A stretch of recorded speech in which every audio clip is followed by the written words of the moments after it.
दोस्तों नमस्कार। आज मैं एक ऐसे टॉपिक पर बात करना चाहूँगा जो बड़ा ज़रूरी तो है, लेकिन इसको अच्छे से कवर नहीं किया जाता और ये आजकल समय की डिमांड बन गया है। आपको RISC-V के बारे में नहीं पता तो समस्या बड़ी गंभीर है। एम्बेडेड सिस्टम्स में, IoTs में, कंज्यूमर इलेक्ट्रॉनिक्स कंपोनेंट में RISC-V, अब आप इसको इग्नोर नहीं कर सकते, बहुत ज़रूरी चीज़ है। RISC-V है क्या? साधारण भाषा में देखा जाए तो RISC-V एक कंप्यूटर है, एक तरह का कंप्यूटर है। कैसे?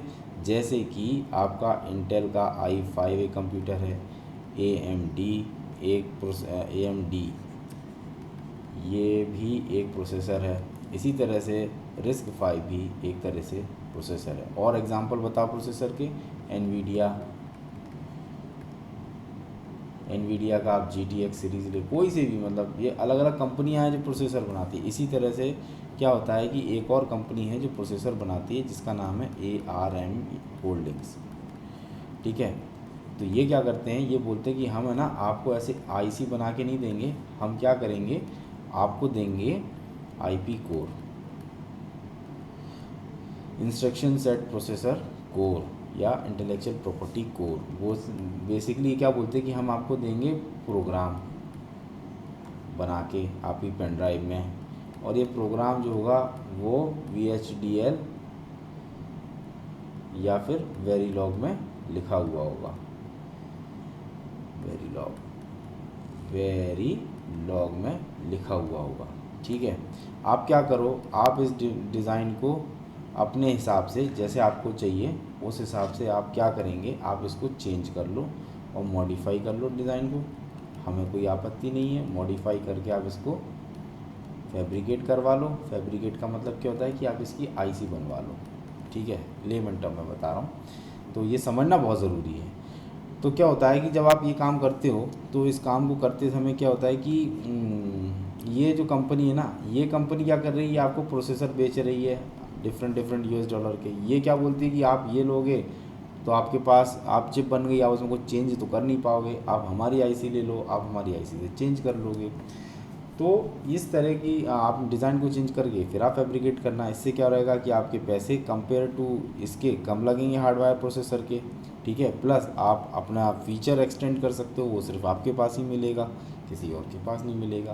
तो दोनों के केस में कीमत, दोनों के साथ कॉस्ट का एसोसिएशन है। अब जो RISC-V क्या कहता है, RISC-V का फुल फॉर्म समझो। RISC-V का फुल फॉर्म है रिड्यूस इंस्ट्रक्शन सेट आर्किटेक्चर। ठीक है, रिड्यूस इंस्ट्रक्शन सेट आर्किटेक्चर मतलब कि ये कंप्यूटर है लेकिन छोटा कंप्यूटर। RISC और CISC के डिफरेंस में आपको अपनी एक और एम्बेडेड सिस्टम की प्लेलिस्ट में ऑलरेडी बता चुका हूँ। तो RISC का तो सिंपल सा वही मतलब है। बेसिकली क्या करेगा, ये कुछ सर्टेन सेट ऑफ इंस्ट्रक्शन ही चलाएगा। और हमने देखा था कि ये जो RISC पे जो काम चालू किया था, वो काम चालू किया था आपके डेविड पैटरसन ने। आज भी पेटरसन और हेनेसी की जो किताब आती है वो बड़ी फेमस है कंप्यूटर आर्किटेक्चर की, कभी समय मिले तो आप ज़रूर देखिएगा।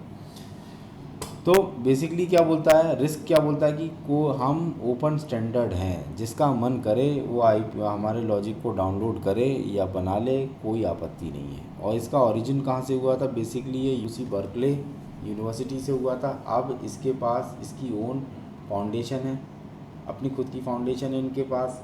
ठीक है, और ये बहुत सारे कंपटीशन, जैसे हम अपने 2 के टेस्ट के सिनेरियो देखे थे, इन सारी चीज़ों को, इनकी समस्याओं को दूर करने के लिए हम क्या करते हैं, हम जनरली RISC पे जाते हैं। अब RISC पे फ़ायदा क्या हुआ कि ना तो मेरे को प्रोग्राम के पैसे देने हैं, ना मेरे को चिप के पैसे देने हैं, मैं खुद ही बना लूँगा। कैसे बना लूँगा कि जैसे कि यदि मैं हूँ एक वेंडर जो हार्ड डिस्क ड्राइव बनाता है, या मैं हूँ एक वेंडर जो कंप्यूटर को कंट्रोलर्स बनाता है, या छोटे छोटे जो लोग थे, छोटे व्यापारी थे, बड़े व्यापारी तो रहेंगे ही रहेंगे क्योंकि उनके पास तो बहुत बड़ी टीम होती है।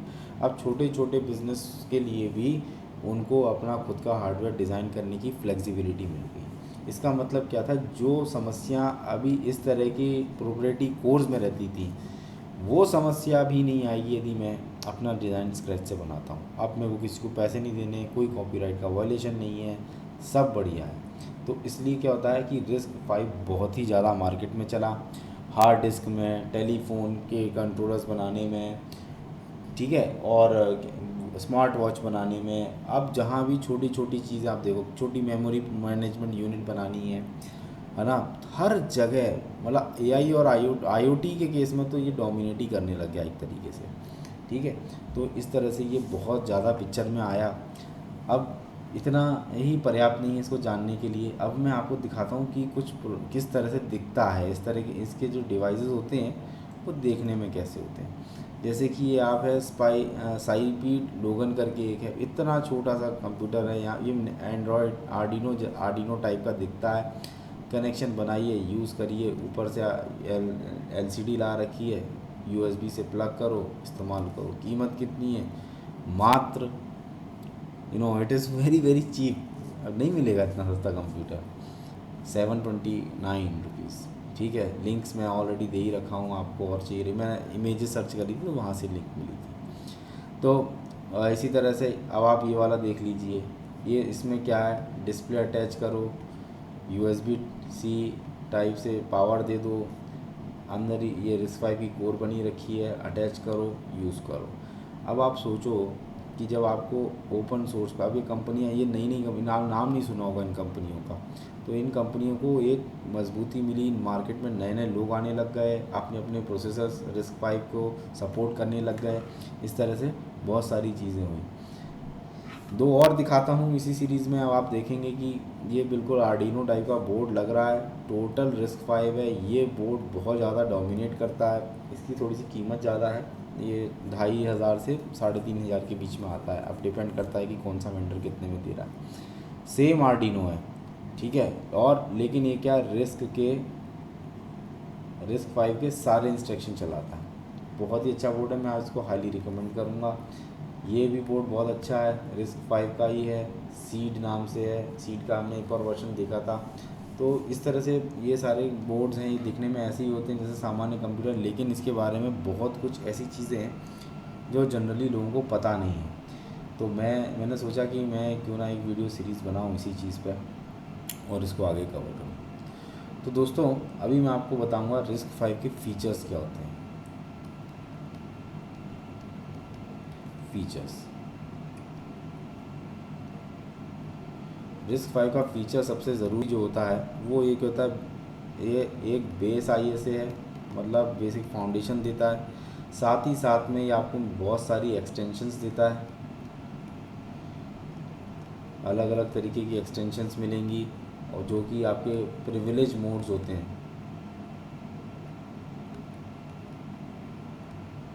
उसको हैंडल करने के लिए बड़ा काम आता है। जैसे सुपरवाइज़र मोड हो गया, ठीक है, डीप स्लीप मोड हो गया, जो आपके यूज़र मोड से बाहर की चीज़ होती है। दूसरी चीज़ दोस्तों इसमें सबसे ज़रूरी है वो ये है कि ये अलग अलग वेरिएंट्स में आप बना सकते हैं। 32 बिट का भी बना सकते हैं, 64 बिट का भी बना सकते हैं, और आप चाहो तो इसको 128 बिट का भी, ये मतलब ये 3 वर्जन में अभी भी अवेलेबल है, ठीक है। तो इतने बिट का होता है। तो जैसे 32 बिट का होगा तो उसका वर्ड साइज़ 32 रहेगा, 64 के केस में वर्ड साइज़ 64 रहेगा, 128 केस में 128 उसका वर्ड साइज़ रहेगा। वर्ड साइज़ का मतलब क्या है कि एक कंप्यूटर कितने बिट के डेटा को हैंडल कर लेता है, उसकी डेटा हैंडलिंग कैपेसिटी आप मान सकते हैं, ठीक है। इसी के साथ साथ इसमें होता है 32 बिट के इंटीजर रजिस्टर्स, ये इसके अंदर रहते हैं। चौथी चीज़ जो इसकी सबसे ज़रूरी है वो है कि इसमें आप बाइट लेवल एड्रेसिंग करते हैं, बाइट लेवल एड्रेसिंग, ठीक है। और जो फॉर्मेट फॉलो किया जाता है उसको बोलते हैं little endian. Little endian format को भी मैं बताऊंगा आपको आगे चल के। जैसे बिग एंडियन की देखो क्या होता है कि मैं ऐसे लिखता हूँ 0 1 2 3, तो ये तो हो जाएगा बिग एंडियन। एंडियन मतलब एंड किस तरीके से हो रहा है। और लिटिल एंडियन के केस में क्या होगा, जब मैं इसको लिखूँगा MSB यहाँ पे आएगा 3 2 1 0, तो अब ये हो गया आपका लिटिल एंडियन। ठीक है। इस तरह से जब आप लिखते हो तो लास्ट बिट आपकी यहाँ पे MSB हो जाती है, पहली बिट आपकी LSB हो जाती है। तो इस तरह के इंडियननेस को सपोर्ट करता है। एड्रेसिंग का मतलब क्या होता है, बाइट लेवल एड्रेसिंग का मतलब क्या है कि ये एक मेमोरी है, इस मेमोरी में एक ब्लॉक है। अब इसमें मैं ऐसे 0 1 के 32 कॉम्बिनेशंस बना सकता हूँ, ठीक है। इसका विड्थ 32 हो गया, ठीक है। तो अब इसमें क्या होता है कि मैं जब इन्फॉर्मेशन निकालता हूँ ना, बिट लेवल में क्या होता है कि आप सिर्फ ये इन्फॉर्मेशन अकेली बाहर निकाल सकते हो। बाइट लेवल में क्या होता है कि आप पूरा इसके अंदर का सारा कंपोनेंट ही उठाओगे और फिर उसको आप लोड या स्टोर जो भी करना चाहो वो कर सकते हो, ठीक है जी। ये इसका मतलब होता है, ठीक है। अभी और भी मैं आपको इसमें फीचर्स बताऊंगा। इसके थोड़ी सी चीज़ें हैं जो मतलब ये टॉपिक्स ऐसे मैंने देखा कि ये कवर करना बहुत ज़रूरी है, ठीक है। इसी के साथ जो है जितने भी इसके इंस्ट्रक्शन होते हैं वो भी 32 बिट एड्रेस के साथ अलाइन होने चाहिए,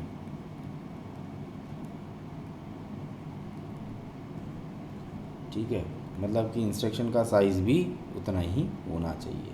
यदि इससे ज़्यादा है या कुछ गड़ तो उस केस में वो क्या बोल देगा, इलीगल या मिसप्रिंट कर देगा, कॉन्फ्लिक्ट बता देगा। तो और इसी में साथ में क्या होता है कि इसमें जो है किसी भी तरह की कंडीशनल कोड्स और कैरी आउट बिट्स को डिटेक्ट करने के लिए या ओवरफ्लो को डिटेक्ट करने के लिए कोई कंडीशनल कोड्स नहीं बनाते, ठीक है। तो कैरी आउट के लिए मतलब कोई कैरी जनरेट हो रही है क्या या फिर ओवरफ्लो है, तो उस केस में you don't have conditional codes,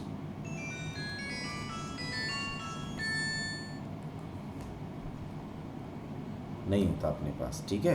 conditional codes नहीं होता। क्यों नहीं होता, इसका कारण ये है कि रीज़न इज़ कि ये चीज़ आप बड़े आराम से अपने प्रोग्राम से अचीव कर सकते हो। आपको कोड लिखो, कैरी का मतलब कोडिंग से ये चीज़ हो जाती है। तो इसलिए हार्डवेयर आर्किटेक्चर को बड़ा सिंपल और सामान्य रखने के लिए ये चीज़ की गई है।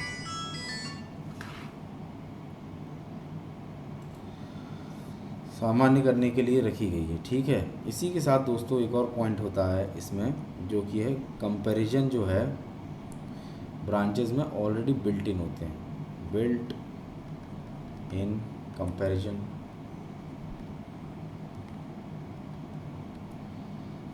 ऑलरेडी हैं फॉर ब्रांचेस।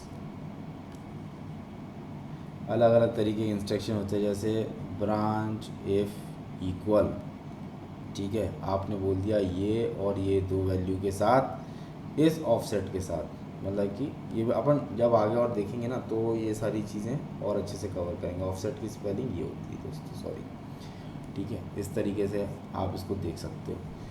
और अभी मेरे को लगता है कि ये सामान्य बेसिक फ़ीचर हैं, हर किसी को पता होने चाहिए। मैं इसमें और भी चीज़ें कवर कर सकता हूँ और करूँगा, लेकिन मैं आगे चल के इसको और अच्छे से अपन डिस्कस करेंगे।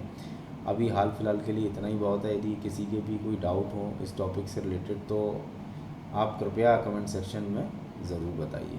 बहुत बहुत धन्यवाद।